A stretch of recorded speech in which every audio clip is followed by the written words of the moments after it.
Why choose a Sleep Number smart bed? Can I make my site softer? Can I make my site firmer? Can we sleep cooler? Sleep Number does that. Cools up to 8 times faster and lets you choose your ideal comfort on either side. Your Sleep Number setting. Enjoy personalized comfort for better sleep night after night. And now, max out your savings. The more you buy, the more you save on beds, bases, and more. Plus, get free home delivery on any smart bed with base. Limited time. Check it out at a Sleep Number store near you or at sleepnumber.com today. Now, the Hunt Palmer Show. Yes! I feel like I've been waiting for this my entire life. You're listening to the Hunt Palmer Show on 104.5 ESPN Baton Rouge. Jolly good fun. Jolly good. Locking down the middle of the day. America's favorite daytime fun show. Live from the Raising Cane's studio. This is Hunt Palmer.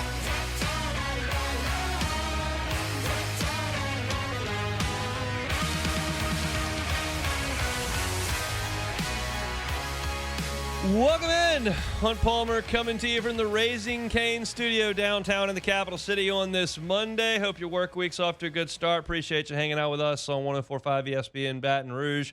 Got Jordan Kitchens and Cassie Spazzali back there on the ones and twos, and we got a lot to talk about on this Monday. We got a lot to talk about on just about every Monday. This one more so than most. When the New Orleans Saints make a quarterback change mid-game, that would generally be 30 minutes of content on Monday. It's not going to be on this Monday. We will talk about it, and we'll talk to Didnt Day about the national college football storylines, but certainly we're going to spend a lot of time on the past, present, and future of LSU football. So jump in with us, and we'll talk about it for the majority of the day today. Let's start it the way we do every day with our Genesis opening drive. It's time for Hunt's opening drive, presented by Genesis of Baton Rouge. Brian Kelly fired as the head football coach at LSU. He came here for one reason: to compete at the top of the SEC for college football playoff berths and a national championship. That's why Brian Kelly came to LSU. That goal was explicitly stated, and ultimately, this program pushed its chips in for this season. You had the defensive staff put in place that you were looking for. You had a returning nucleus with your offensive staff and quarterback and playmakers, and then you went to the transfer portal and dumped all the NIL money you had into this football team. And everyone from the inside out looked at this and said, this is the team that must make the playoffs. And you've got wiggle room. 10-2 will get you there. 11-1 likely gets you a spot in Atlanta, Georgia for the SEC championship game, and we know what a perfect 12-0 record looks like. This was the year. And ultimately, it was going to determine Brian Kelly's fate in Baton Rouge. And on Saturday night, you realized that this was going to be a failure. Things were not getting better. They were getting worse.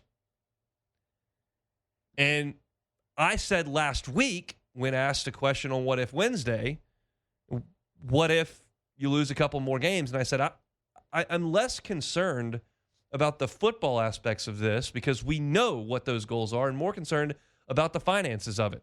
That's a decision I cannot speak to because it's not my money. I don't know exactly where all those dollars and cents would come from if they were called upon.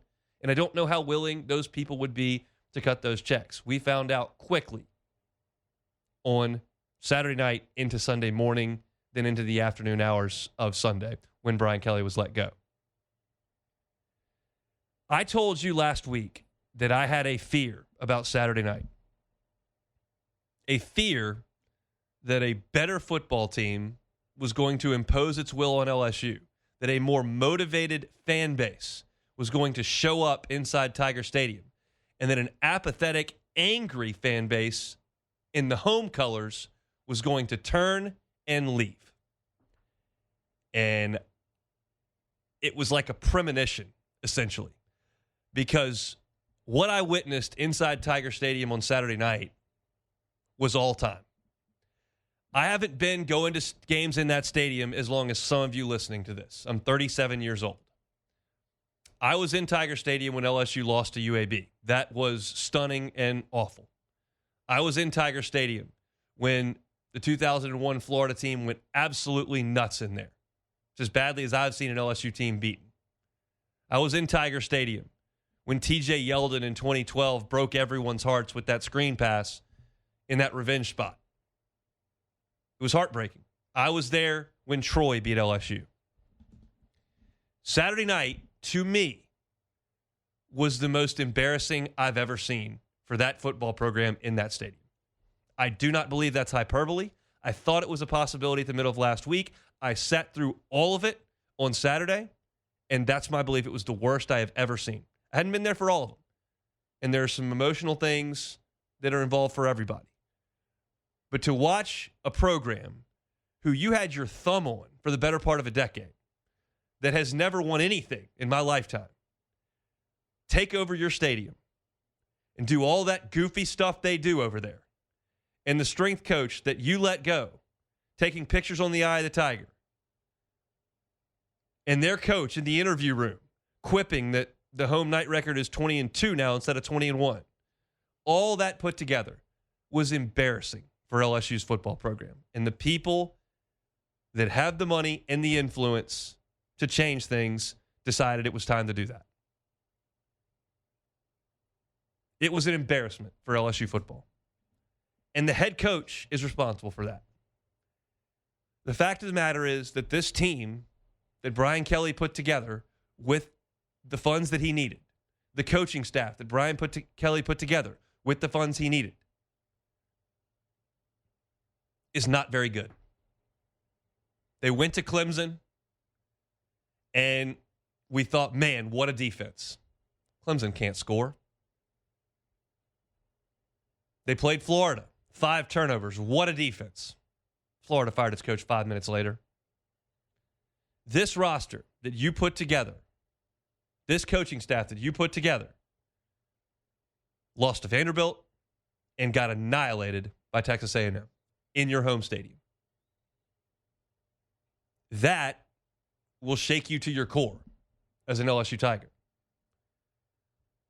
And so I wrote a column on Saturday night after the game, saying this is really bad. This team is officially a failure, and that means that changes are going to have to be made. We woke up on Sunday, and you felt like there was a reasonable chance that some real changes were going to be made on the offensive side of the football. That's just what Sunday felt like waking up. And then Sunday crosses our radar at LouisianaSports.net that changes are afoot, maybe not just the offense, maybe all the way up to the top. So there are discussions being had. We're monitoring things on our end with LouisianaSports.net. You understand that it's an interesting situation in terms of the hierarchy at LSU and in the state of Louisiana. There's not a university president. The athletic director has hired the coach and will now have to facilitate the spend to buy out that coach that's one of the biggest in the history of college football. That is a mark against the athletic director, no doubt. You've got a governor who appoints the board of supervisors who are looking to approve a president. And now you start to see that there is a power broker exchange that's going on and a lot of influence being tossed around. And ultimately, to me, when it becomes apparent that money is no longer an object, that makes the decision-making a little bit easier. Because it's very, very, very difficult for me to look on that field Saturday, to look on that field for what we've seen with this team that is so veteran, that we thought had so much talent, and to see it going backwards. It's very difficult to then look at that and go, well, this will get better.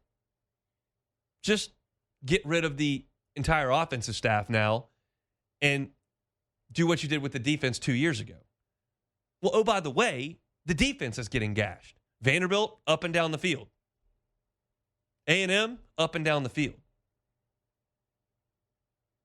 Now, for me personally, I've watched LSU lose to better football teams over the years. I've seen Alabama come in there and shut LSU out. I've seen Tennessee a few years ago come in and just wear LSU out start to finish. But this is an A&M team that, while top 3 in the country, and I believe very good, like, they were in a dogfight with Arkansas last week. It was a 3-point game midway through the fourth quarter. It was a 3-point game at the end. They were in a dogfight with Auburn in College Station.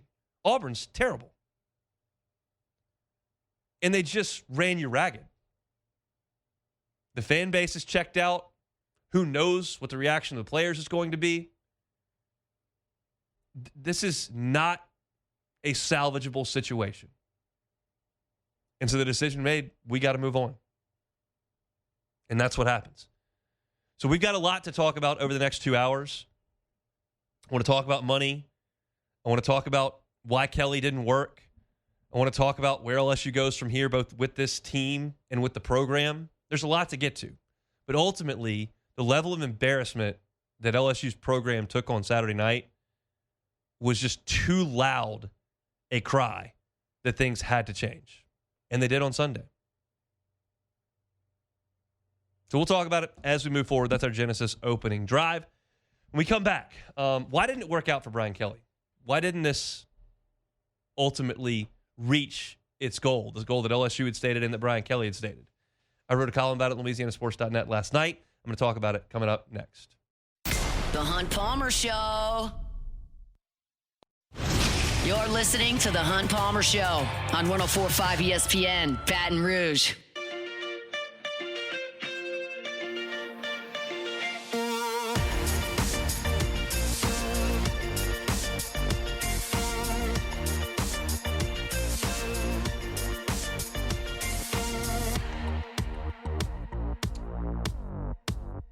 So let's get back into it. Brian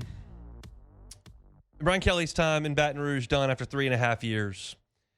And I wrote a column on LouisianaSports.net talking about why it did not work. And you're going to hear a lot of stuff from a lot of people, and that's fine. Like, it is what it is. I have my opinions. I'm confident that you've heard plenty on this station already. You'll hear some more later on today from Matt. This is my personal account of why things did not work with Brian Kelly in Baton Rouge. I believe it was not that he, and I use air quotes very, very hard here, used a fake accent to start. I think he slurred a word, but that's not as much fun for a national narrative, so faking an accent. I don't think it's because he's a Boston guy with Midwest roots. I don't believe it's because he played too much golf or went to the beach. I can't speak to those things directly. I'll tell you this. I've played a lot of golf in this city, and I know people that play golf almost every day, where Brian Kelly is a member. Almost every day. And I asked about it today. How often is he playing golf? And the answer I got back was only in the off season and not that much, is the answer I got. Now, T-Bob's tweeting 400 rounds, average score of 95. And look, I don't know who told him that, and maybe that person is right. I checked with somebody. I know a lot of people that play a lot of golf and are at that golf course a lot. Don't see Brian Kelly there very often. I don't know when he came into the office. I don't know when he left. I don't know if he went on vacation during the bye week. I don't know how many days he went on vacation last year. I don't know. So I'm not going to speculate on things that I don't know about. I'm going to talk about things that I know about. It's more fun to say, well, he played all this golf, or, well, he's on vacation the whole time. He wasn't trying. He wasn't putting in the work. He may not have been, but I don't know that. And I'm not going to sit here and just speculate because that's more fun to talk about. I'm going to talk about what I know about. Here's what I know about. Brian Kelly walked into LSU's football program, and he let some folks walk right out the door. Blake Baker walked right out the door, went to Missouri, ended up bringing him back because he felt like, that was a mistake. Corey Raymond, he let walk right out the door. He hired a high school coach from Missouri to handle DBU. It was a disaster. He had him come right back because it was a mistake. He hired Matt House to run his defense. It was a disaster. It was the worst defense we've ever seen. He decided to let Mike Denbrock walk and promote Joe Sloan. The offense went from the best in the country to the mid-40s, now in the 80s. It's getting worse. He fired Tommy Moffitt. Tommy Moffitt's there at Texas A&M, and things are going pretty well. Tommy Moffitt was good enough here for 3 national championship coaches. Wasn't good enough for the guy first to take the job and not win one since 1995. I believe the hires that Brian Kelly made, the decisions that he made, ultimately cost him his job. He tried to correct him. He wasn't stubborn about it. When they realized the defense was a disaster and it was expensive, he bought them all out. And he brought Corey Raymond back. And he brought Blake Baker back. Caught a tough break when Bo Davis decided to go to the Saints. I don't think anybody saw that coming. But he hired 6 defensive line coaches in 4 years. Some of that was his fault. Some of it wasn't. It wasn't his fault Jimmy Lindsey got sick. It's not totally his fault that Bo Davis took the Saints job or that Jamar Cain left. But 6 defensive line coaches, not enough continuity there. The offense has gotten worse. This is a guy at Notre Dame that surrounded himself with great, great coordinators. He hired himself Clark Lee. Look what he's doing now in college football. He hired himself Mike Elko. Look what he's doing in college football. And it's irony that those 2 guys ended up costing him his job over the last 2 weeks. He had Bob Diaco, who became a head coach when he was at Notre Dame. Mike Denbrock's doing really well at Notre Dame. They score a lot of points. I mean, their loss to Notre Dame, to Texas A&M, wasn't because they couldn't score. At offensive line, where Brian Kelly created an NFL factory in college in Notre Dame, a factory of an offensive line. They were great year after year after year on the offensive line. We said for 4 years, like, this is something that he's going to bring with him, great offensive line play. The offensive line play is terrible. They don't pass protect. Their run blocking is poor. They don't have anyone that can go out there and play tackle against good pass rushers. I don't have a great explanation for that, why he was good at it at Notre Dame and it was terrible at LSU. But I don't think it was because he played too much golf. The decisions that he made cost himself. When he said, we're not going to buy players, well, it's an area where you had to buy players. He pivoted from that. Said, okay, well, let's buy players. Here's $1 million of my money. Let's go do it. But it was too little too late. He realized, hey, let's go put together a front office.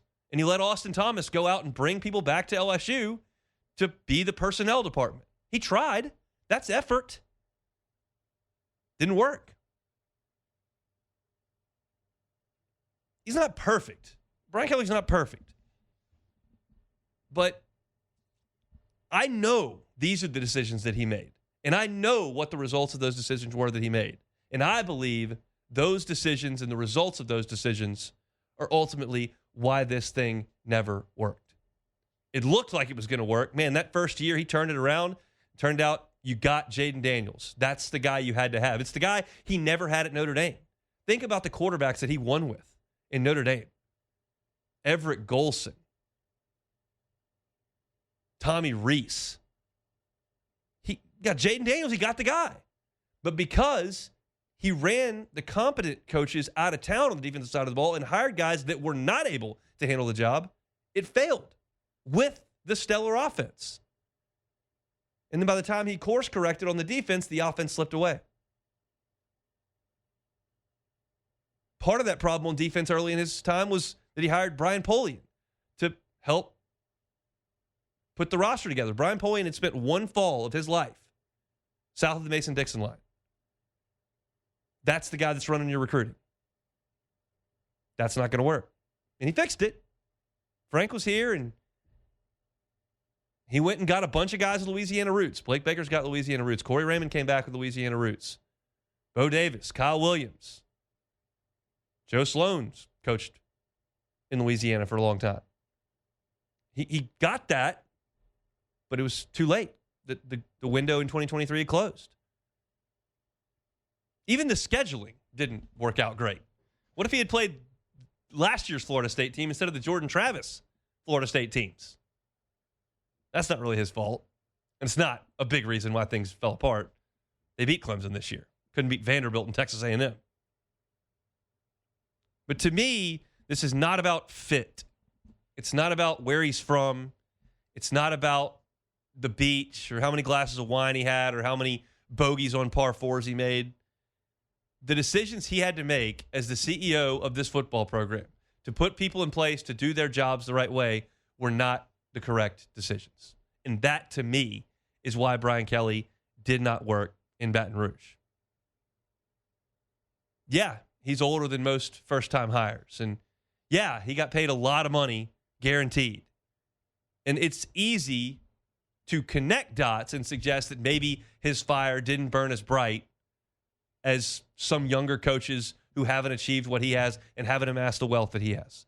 Those are dots that are very reasonable to connect. But I'm not going to sit here and just speculate because that sounds juicier and more interesting. Let's just talk about the proof that's in the pudding. It wasn't good enough. And some of the images from Saturday night where he's on the headset saying, "What are we doing?" And he comes into a press conference and says, "I didn't like our plan against Ole Miss." I mean, come on, man. You're responsible for that. That's your job to know what the plan is, to know what we're doing. You're on the headset. If you can tell Joe Sloan after a play call, why did we do that? Then before the play call, say, hey, we're not doing that. That has nothing to do with being on the golf course. It just wasn't, he didn't do what he had done at previous stops to sustain success. And in this era, it's not good enough to go out there and just go 9-3, go 8-4, score a big top 20 win here or there. This sport has now become a race to the 12. You have to be in the top 12. And if you can't reach the top 12, then you won't be there very long. That's not the case at Purdue. It's not the case at Cal or Boston College. It's not the case at Syracuse. It's not the case at Baylor. It's the case here in Baton Rouge. It's the case in Tuscaloosa and College Station and Ann Arbor, Michigan, and South Beach in Miami. If you've got funds and you've got resources and you've got a fan base that cares and any sort of history of success, you have to make the playoffs. He did not make the playoffs in year one, did not make the playoffs in year two when he had the Heisman Trophy winner, didn't make the playoffs in year three, put everything into year four, didn't make the playoffs. That's the end of the road. Brian Kelly and James Franklin were in the top 5 in the country in mid-September. Neither one of them had a job on Halloween. James Franklin won 2 playoff games last year against bad teams, but won 2 playoff games. That's the standard. And ultimately, as I said last week, it's going to come down to money. And from what you hear Saturday night, when the Aggies were whooping and swaying, there was a kitty being passed around. Ross Dellinger reported it. And that money came in fast and furious. That's the other piece to this thing. That's something I learned this weekend. It's a question I've had for years, since NIL came in vogue. What about the money? What about the money? Little old Louisiana. What about the money? Well, we have our answer. I want to talk about that side of this next. It's a Monday edition of the Hunt Palmer Show. The Hunt Palmer Show. One Bath and Closets. OneBathAndClosets.com is the website. David Duvall and his team, 30 years redesigning and remodeling bathrooms and closets. Look, if you moved into a house that was built around late 80s, early 90s, late 90s, that's about the time that some of those bath fixtures may start to fail. 25, 30, 35 years, you're looking at maybe a situation where some replacements have to be made. Call the professional that's been doing this for 3 decades, not the handy guy down the street you can slip some cash dump to. How about David Duvall, his 30 years of experience? He's licensed, bonded, insured, and he can help you with your bathroom renovation or remodel. New tub? Gotcha. New shower? Gotcha. Take the tub out, put in a shower, Gotcha. It's David Duvall in One Bath and Closets. Check out that website. Get that free consultation with David. That part doesn't cost you anything. He'll tell you what they can do to customize your bathroom space exactly to your specifications. It's One Bath and Closets. Find them online, onebathandclosets.com. This is the Hunt Palmer Show on 104.5 ESPN, Baton Rouge.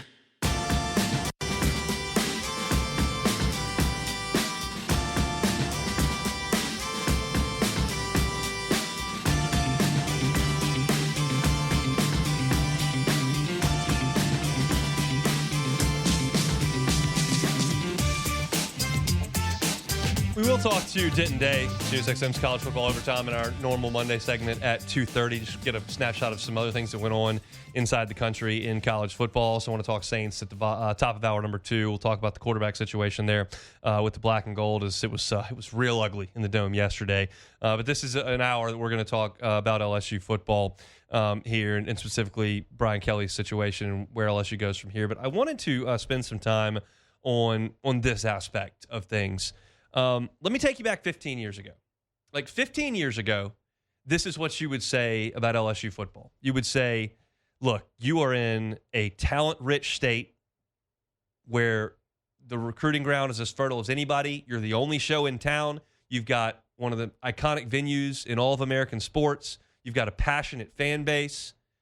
You've got money to pay coordinators. Like, this is one of the best jobs in all of college football to have. Right? That's what you would say. And a lot of that is still very true today. It's an incredibly fertile recruiting ground still. The fan base is still incredibly passionate. You've got one of the iconic venues in sports. But the biggest change in college football is where booster funds are channeled. And for a while there, we were in the Wild Wild West where you could just cut checks to every recruit for any reason, go. And I tell you all the time, when rules change happens, my first instinct and the first thing I'm going to think about is, okay, how does that affect LSU's ability to be competitive and to win a national championship? And my fear was, okay, this is Louisiana, our economy, not exactly the model in America. Can LSU keep up? Can LSU find the dollars and cents? You got big bad Texas A&M, all that Texas oil money. Can you compete with that? You've got bigger school, more alums, more money and success in the state of Georgia. Can you compete with them? What about the machine at Alabama? Can you compete with that? Then you got these Big Ten schools that are massive and have endowments that are 10x what LSU is. Can you compete with those teams when it comes to just spending money as fast as possible? Like, that was a legitimate concern. And here's the deal. There have been instances over the last 5 years since name, image, and likeness money started flying around where LSU has had to come up with a lot of money. Let's tell you what happened. Well, you wanted to fire Ed Ogeron, and his buyout, almost $20 million. Done. Okay, now it's time to hire a new coach. That can get expensive depending on who you're going to target. They went and hired Brian Kelly for $95 million. Boom, got it done. 2 years into that, while you're still paying Ed Ogeron's buyout, Brian Kelly says, we have to buy out the entire defensive staff. You had the money, did that. When you buy out a defensive staff, what do you have to do? You got to go hire a new defensive staff. Got that done. Went and money whipped Blake Baker out of Missouri and put his staff together. Money was no object. 2 years later, year and a half later, okay, we said we weren't in the business of buying players. We're not going to buy defensive linemen. Now, year and a half later, we got to buy players. Here's $1 million of my money. And oh, by the way, LSU found the money, got the number 1 transfer portal class in the country.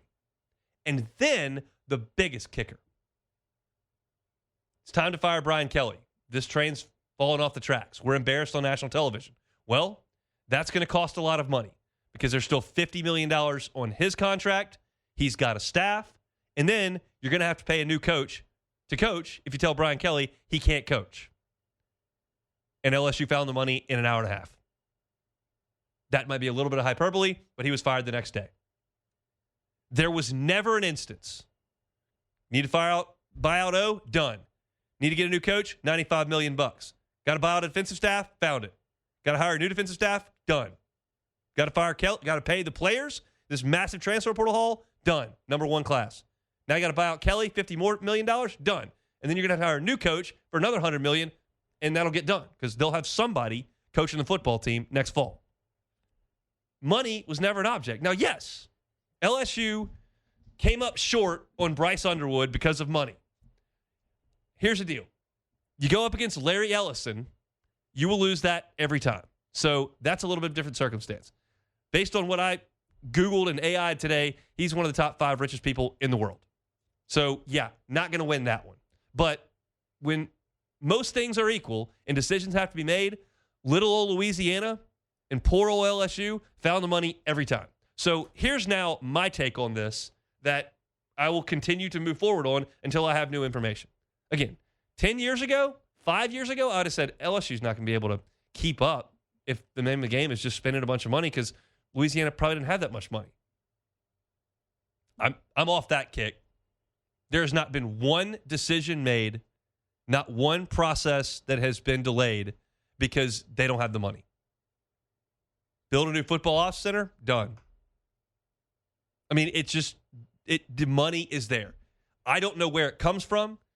Ross Dellinger wrote a great piece detailing one booster who helped with the transfer portal class out in California. But I don't know the 10 people you got to go to get the checks. I don't know the 5 people you got to go to get the checks. I don't know the 15. I don't know how many there are. I don't know who they are. But they're there. Scott Woodward knows where they are. Brian Kelly knew where they were. And the fact of the matter is that every single time LSU has needed money, they have found it. So I'm not going to sit here and suggest that finances are some sort of impediment to LSU competing with Texas A&M, competing with Alabama, competing with Georgia, Ohio State. I'm not going to say that because there has not been an instance where that has proved itself to be true. Like in this circumstance where I'm changing my mind, I will reserve the right to change my mind again if something comes up. But as I sit here right now, and as I survey this situation right now, I don't know how I could come to any other conclusion but that there are enough people in this state, in this fan base with enough money to do whatever it is that it's time to do. I sat here as I spoke to a booster club in Thibodaux 2 weeks ago, a week and a half ago, before the Vanderbilt loss. And I got asked, is Kelly going to get fired this year? And I said, I don't think so. Because I don't think that LSU has $55 million to pay him and then buy out his staff and then pay another coach $100 million. That's a $150 million decision. And I don't know that LSU has that. I said that. It was 10 days ago. Changing my tune now. Changing my tune now. I don't know who they are. I don't know what they do. I don't know where their money is, but it's there. So it would appear to me to be an unsustainable path to continue to cut massive buyout checks and pay players year over year. But until there's some massive hiccup in this thing where LSU sinks to the depths of the SEC and can't field a roster other than 3-star high school kids that can't play, or keeps a coach that goes 4-8, I think LSU financially doing just fine. Just got to know what phone calls to make. And apparently, according to Ross Dellinger's piece, they walked around the suites for a few minutes on Saturday night, and that deal was done. So LSU moves on without Brian Kelly, and some people are going to be about $50 million lighter. We'll see what comes of the buyout. There are people reporting different things. I don't have any of that information handy in terms of some sort of negotiation or whether there's more money paid up front or what the offset language means in terms of what Brian Kelly's future holds. And maybe LSU doesn't owe Brian Kelly $50 million, and they knew that. But that information isn't at the ready for me, so my assumption is that they're going to pay him the whole thing like they paid Ogeron the whole thing. If they don't, then we'll talk about it. But right now, that's kind of where I sit. I want to talk about the game on Saturday because this is still a football team that's going to play the rest of the season out, despite the lack of interest, I think, by a lot of people on what this final record actually is. But I want to talk what we saw on Saturday night. and where LSU goes from here now with an offensive staff that's had some significant shakeups, the offensive coordinator, Joe Sloan, being fired. So let's close out the hour, a little bit of a longer segment than usual to close out the hour, but we'll talk about the game on Saturday, and then we'll talk about LSU's coaching staff moving forward for the next month during this season. It's the Monday edition, Hunt Palmer Show. The Hunt Palmer Show. Swing Easy Golf Club in Baton Rouge. SwingEasyGCBR.com. They are on Segan near Perkins. Just stop on in. You'll walk in. You'll see the reception area right there to the left. They got some great bar stools, great television setup, fridge stocked full of beer, seltzers, wine. You can hang out there and then go into one of your 3 bays. You have that golf simulator. You can turn it on Pebble Beach, turn it on the Island Green at TPC Sawgrass. Instead of a 5-hour round where you're waiting on every shot and spending a significant amount of cash, how about just playing 18 holes in the simulator in an hour and 20 minutes? You can do that by yourself. You can bring in a whole crew, turn on some football on TV. Just enjoy your time at Swing Easy Golf Club in Baton Rouge. They're on Segan at Perkins, SwingEasyGCBR.com. Swing Easy Golf Club, SwingEasyGCBR.com. You're listening to The Hunt Palmer Show on 104.5 ESPN, Baton Rouge.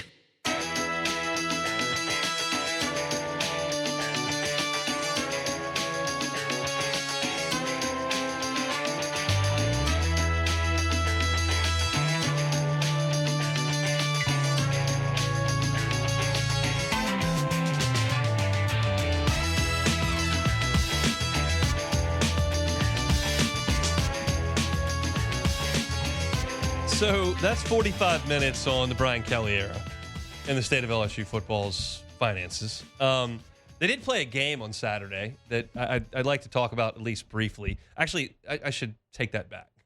That's not a literal statement. I would not like to talk about it. I would like to never talk about it again. But unfortunately, I'm employed here to speak about things. Generally speaking, we need to talk about when LSU plays a football game. So we'll do a little bit of that here. In the first half, you caught some significant breaks and enforced some breaks as well. I mean, I'm not going to say, well, Texas A&M got a punt block. That's pathetic by them. Like, yeah, it's not great blocking, but you did, you went and made the play. So it was a nice job by LSU. I'll be candid with you. When the block happens pretty much right in front of me, that's the side of the stadium that the press box is in. I was really hoping that ball would settle in the end zone so LSU could recover it for a touchdown, but it didn't. It went through the back, and you got a safety there. You got a great execution of the call, and a poor read by Marcel Reed with A.J. Halsey's interception in the end zone. And then Mansour Delane makes a really great play to zip the ball in the air and get that other interception. You picked him off twice in the first half. And with all of that, like, you were able to go into the locker room with an 18-14 lead. And I felt like, yeah, you're in it. Yeah, the crowd's in it, which is a huge, concern of mine. But I felt like A&M was the better team, even though LSU had the lead. LSU dominated the second quarter on the scoreboard, 11-0. But if you looked at the first half, like, A&M outgained LSU by about 70 yards. I thought that A&M ran it a little bit better than LSU, although LSU ran it well, and I thought A&M moved it really well through the pass. And then when LSU got into third downs, they were, again, terrible. They were 0 for 4 on third downs, which is Texas A&M's strength. But A&M went, I thought, up and down the field. You got 2 interceptions on your side of the field, and then you got the blocked punt to give you 2 points there. And what you saw then in the second half was just an absolute landslide, not unlike last year. And you've been outscored in the second half by this program, now 66-13 in the second half of the last 2 years. And once again, there was no semblance of an ability to stop Marcel Reed from running the football. They just could not stop him from running. He ran for a career high. It was the first drive. It was late in the game. It was on the negative side of the field, on the positive side of the field, in the red zone. I just don't quite understand how so frequently Marcel Reed can come across the line of scrimmage into nothing but vast space. That doesn't make a lot of sense to me. It feels like that should be something that is accounted for on every snap, but LSU was unable to do it. On the other side of the football, LSU, in my opinion, ran the ball great in the first half. You look at LSU in the first half, you ran for 68 yards, but you also gave up sack yardage that cut that down. If you look at it without the sack yardage, LSU ran for over 80 yards in the first half.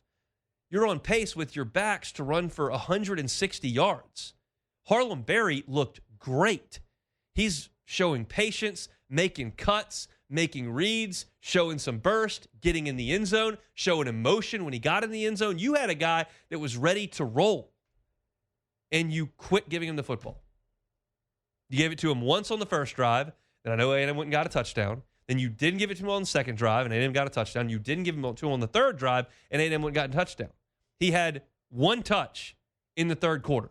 And I know that the game got out of hand, and so you had to start throwing it late in the game. But if you're down 13 points in the middle of the third quarter, that's not time to just abandon the running game. It's what you do well. It keeps the pass rush from coming to get you. It keeps you in front of the sticks. It's scoring you touchdowns. And LSU just completely went away from it, which I do not understand. Special teams, awful. Great job blocking a punt. That's good. I'm not going to blame the coach, the special teams coach, which I know he's getting a lot of heat today. I'm not going to blame him because you can't push Casey Concepcion out of bounds when your punter kicks it to the sideline and your coverage team is right there. Knock him out of bounds. I can't do it. I'm an out-of-shape 37-year-old. But these are scholarship football players. Casey Concepcion's a damn good player. Push him out of bounds. He's 3 inches from the sideline. Can't get it done. Missing an extra point. You gave up another long punt return. Kickoff return coverage wasn't great. Then, on your kickoff return, you're holding to put yourself back inside the 10 to start a drive. Awful in that phase. LSU's defense was terrible. The offensive strategy fell apart, and the special teams stunk. It was a terrible effort by LSU on Saturday against a team that is far more complete than you and marginally more talented than you. And to me, that's a reflection of what happened in that game. So what happens now? Well, Brian Kelly gone, Joe Sloan gone. We know what the plan is offensively. The plan offensively is to have Alex Atkins be the play caller. He was the offensive coordinator at Florida State for a couple of years. He did not call plays. Mike Norvell did, but he was the offensive coordinator. He'll call the plays. He'll work with the tight ends. Tim Rattay will work with the quarterbacks, as he did. Cortez Hankton remains in as co-offensive coordinator. He'll be in charge of the wide receivers. You'll have Corday Hankton, Cortez's younger brother, work with the running backs while Frank Wilson takes a head coaching role. He'll still work with the running backs some. And then Brad Davis is kept on as the offensive line coach. And I've heard a lot of folks that are cranky about that. And look, I understand. I told you in the first segment of the show that the offensive line play has not been good. It just hasn't. You're whiffing guys that you literally don't touch that are getting sacks on Nussmeier. It's not good. And you say, well, they fired Sloan. I get it. They do have to have some coaches out there. You can't just promote it. Well, you can, but promoting a bunch of analysts to run out in November is probably unwise and unfair to the kids. There's nothing to be lost moving forward. You're not going to the playoff. The coach is already gone. Like you can't hurt your program anymore over the course of the next month. So having coaches that are there, that know the system, that know what it takes to run a position group for one more month is not going to cause you significant damage. I would suggest ditching all the coaches and just having a bunch of analysts who are running around like chickens with their head cut off is just not fair to the kids. The season's done. It's a failure. It's a bust. It's over. You got to go play some more games, but we all know where things stand. So if you feel like you need to get a fresh play caller here, that's fine. Ditching everybody who's in charge of running practices and handling substitutions and all those things, I think it's fine. It's fine to leave them right where they are. And then you'll have a massive amount of turnover come in December and January with coaching staff and certainly with a number of players as well. It's not ideal, but it is what it is. That's the plan offensively. Defensively, nothing changes. You've still got your staff intact. Those guys have not had a group that's played very well the last 2 weeks. You couldn't force Vanderbilt to punt until the fourth quarter. Texas A&M scores dang near 50 points. 7 of which came from a punt return, but still, it's just a mess over there at LSU right now, and it's stunning how quickly this can happen. It was stunning how quickly it happened in Happy Valley. It's pretty stunning how quickly it happened in Baton Rouge. The beauty is, when I was kind of talking to some friends, if you're an LSU fan, like, it does inspire some hope. There's not a lot of hope in Tiger Stadium late Saturday night. Not a lot. Now, you got some. But you're jumping into a hiring pool with Penn State, with Florida. Florida's what I was looking for. I was literally looking at in my head at that part of the map, but I kept thinking Florida State, and I was like, they're not there yet. They're not there yet. And I was like, well, where am I going? Give it a couple weeks. I needed to go a little bit south to Gainesville, and you got me there. So, yeah, Florida and Penn State are in there. Potentially Florida State going to be in there. I think Auburn's got a good chance to be in there as well. You got reports that Steve Sarkisian's potentially looking at the NFL. They could be in it as well. There's a lot going on, but it does spark a little bit of hope in the LSU fan base as it's a new day here in Baton Rouge, and Frank Wilson will be in charge of running things for the month of November. That's a fast-moving hour number 1, as we probably expected. Appreciate y'all for hanging out with us. Appreciate y'all for visiting LouisianaSports.net, where we've tried to keep you up to date as quickly as we could on the news that has broken over the last 24 hours or so. Reminder, you can go